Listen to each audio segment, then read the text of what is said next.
이번엔 점점점 저번에 어땠길래 이번에 얘기가 나오는 건지 보겠습니다. 매일신문입니다. 대구에 기반을 둔 지역신문이죠. 홍준표, 임현택 의협회장 저격, 논리로 밀리면 음해로 인신공격. 홍준표 대구시장의 얘기입니다. 홍준표 대구시장 SNS에 이번엔 이런 글을 올렸어요. 같이 볼까요? 논리에서 밀리면 음해로 인신공격하는 거 저열한 인성을 가진 사람들이 나는 못된 짓이다. 의사 정도 되는 사람이 그런 짓 하는 건 그 수준을 의심케 하는 시정잡배나 다를 바가 없다라고 얘기를 했습니다. 의사를 두고 얘기를 하는 거죠. 어떤 의사냐? 임현택 의사협회장을 두고 한 얘기입니다. 그럼 홍준표 대구시장이 왜 굳이 임 회장한테 이렇게까지 시정잡배다, 저열하다 이런 식의 표현을 썼느냐. 시작은 지난 3일 홍 시장이 올린 글이 시작이었습니다. 3일에 뭐라고 올렸느냐. 의료대란 그만 타협했으면 좋겠네. 국민 80%가 증원에 찬성하는데 유독 의사분들만 집요하게 반대합니다. 의사는 공인 아닙니까? 라는 글을 올렸어요. 그러니까 여기에 대해서 이튿날 4일에 임현택 회장이 이런 글을 올립니다.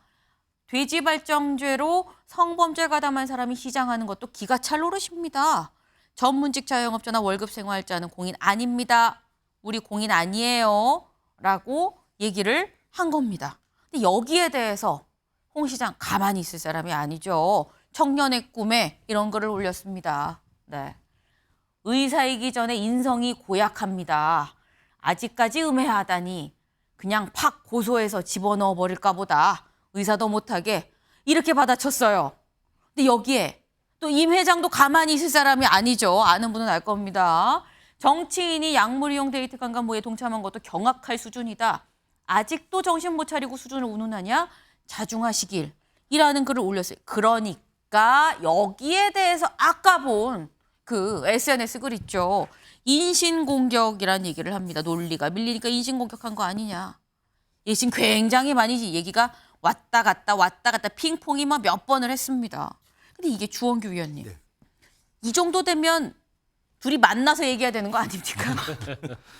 거의 너무 타격감이 지금 심한 네. 느낌이에요. 지금 그래서 과연 이런 SNS 설전이 무슨 유익이 있을까라는 사실은 좀 자괴감도 들고요. 그렇지만 홍 시장의 입장에서 약간 억울한 거는 처음에 발단을 시작할 때 그래도 완곡하게 좀 시작을 했거든요. 원래 저 홍 시장의 화법 자체가 세게 들어가는 세게 들어가는 화법인데 지금 화법은 이제 의사분들만 반대한다. 뭐 이렇게 최소한의 예우를 지켰다고 자기는 생각한 것 같아요. 그런데 네. 임혁택 지금 그 의협회장의 성향에 대해서 잘 간파를 못 하신 것 같아요. 가장 강성입니다. 그리고 네. 지금 의사분들의 입장은 어떻게 보면 정부와 가장 척지는 지금 상황 속에서 그들도 감정이 가장 쌓여 있는 상황인데 네. 갑자기 이 홍준표 대구시장이 와서 참전하는 것 자체가 이 임영택 그 의협회장의 입장에서 볼 때는 가당찮다는 것이죠. 그러니까 사실은 논리적인 문제의 부분이 아니라 임현택 의장은 이런 홍준표 대구시장과 말을 섞고 싶지 않다라는 화법을 강성으로 가고 있는데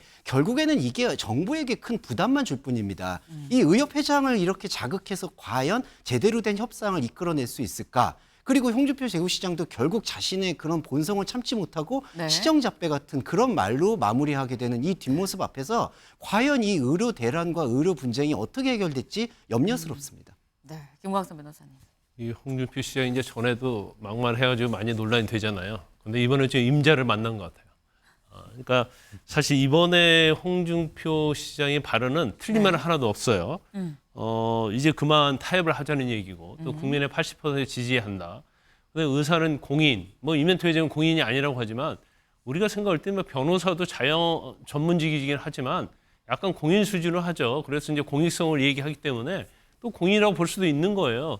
그런데 지금 임현택 회장이 이제까지 한 행태를 보면 굉장히 정상적인 범위를 벗어난 극단적인 발언, 더군다나 의사의 어떠한 기득권을 수호하기 위한 뭐 아주 막말을 많이 했죠. 뭐 십상실할지 뭐 그런 얘기를 많이 했기 때문에 임 회장이 어떤 사람이라는 걸 알면서도 왜 이런 얘기를 했을까? 결국 이제 옳은 얘기를 저는 했다고 보는데 그런데 지금 홍준표 시장 얘기대로 시정잡배 같은다고 얘기하잖아요. 네. 근데 시정잡배 같은 사람하고 이제 홍준표 시장 이 얘기 그대로 한다면 대구 시장하고 붙으면 뭐 대구시장이 이길 수 있을까요? 이긴다 해도 사람들이 대구시장이 이겼다고 얘기하겠습니까? 그럼 이제 아예 말을 섞지 않는 게 좋죠. 왜냐면 여기서 계속 말을 섞으면 홍준표 시장은 시정 잡배라고 얘기했는데 그 사람은 더 막말로 갈 수가 있어요. 그래서 아마 여기서 끝내야지 계속적으로 얘기하게 되면 아주 그 임 회장의 어떤 스타일을 보면 더욱더 극단적이고 아주 정확한 그런 말이 나올 가능성이 크다 이렇게 봅니다. 내버려 두는 게 차라리 낫죠.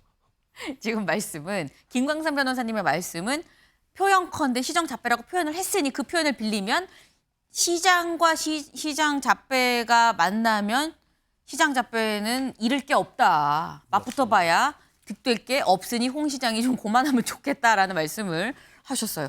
근데 사실 홍 시장이 요 직전까지 굉장히 거의 매일같이 좀 타격을 했었던 사람은 한동훈 전 비대위원장이었었죠. 근데 이번에 또 이면택 이 의협 회장이랑 다시 뭔가 타선이 다시 붙었습니다. 근데 홍 시장이 사실 총선 전에도 뭐 이런저런 뭐 본인 의견을 올리긴 올렸습니다만 여선웅 의원님. 총선이 끝나고 좀 더 목소리가 커지고 잦아졌다라는 평가가 나와요. 그런 것도 있고요. 그리고 네. 또 이제 언론의 관심이 좀 집중되는 것 같습니다. 사실 홍준표 시장이 계속 페이스북에 뭐 글에 SNS 글도 올리고 자신의 그런 뭐 그 청년들과 소통하는 거기에다가도 계속 댓글을 달았었거든요. 네. 근데 이제 뭐 그 최근에 뭐 그 윤석열 대통령과도 만찬도 하시고 그러면서 이거는 뭐 한동훈 비대위원장을 뭔가 대적할 수 있는 잠재적 경쟁자는 홍준표 시장이 아닐까 뭐 약간 이런 이제 뭐 분위기 때문에도 언론에서 더 주목을 하는 것 같은데요. 저는 이제 홍준표 시장이 이번 같은 경우에는 사실은 뭐 바른 말 하신 거죠. 그리고 홍준표 시장의 평소 스타일과 다르게 굉장히 약간은 좀 정제된 표현을 많이 썼거든요. 공통적으로 그 말씀을 예, 하시네요. 그러니까 의사협회가 뭐 잘못됐다가 아니라 네. 타협했으면 좋겠다는 이야기거든요. 어떻게 보면 거기는 이제 좀 중재적인 성격의 이제 그런 언어 표현인데 그걸 가지고 이명택 회장이 굉장히 세게 이제 받아친 거죠. 그러니까 이제 홍준표 시장도 거기에 못 참고 아마 이제 막 계속 이제 SNS 설전이 이어지는 것 같은데요. 저는 여기서 한 가지 좀 지적하고 싶은 게 네. 의사협회 또 단체장 이명택 그 회장의 최근의 행보를 보면 굉장히 불안합니다. 그러니까 지난 영수회담에서도 대통령과 이재명 대표와의 어떻게 보면 유일한 성과가 의료 관련해 가지고 같이 힘을 보태겠다는 거였는데 거기에 대해서도 여야 뭐 어떻게 영수의 지도자들을 십상시에 놀아나는 약간 무능한 지도자로 이렇게 좀 규정을 했거든요. 이런 것 같은 표현은 절대 국민들한테 호응을 얻지 못한다 이렇게 좀 말씀드리고 싶습니다. 네. 홍준표 시장의 말이 좋게 무난하게 좀 중재자 역할로 시작을 했는데 세질 수 있었던 건 약간 맞부딪히는 손바닥도 맞부딪히니까 소리가 나는 거 아니겠느냐. 그렇게 받아치니 같이 올라갈 수밖에 없었다라는 말씀들을 좀 해주셨어요. 네. 홍 시장과 이면택 회장의 다음 라운드까지 이어질지도 관심입니다.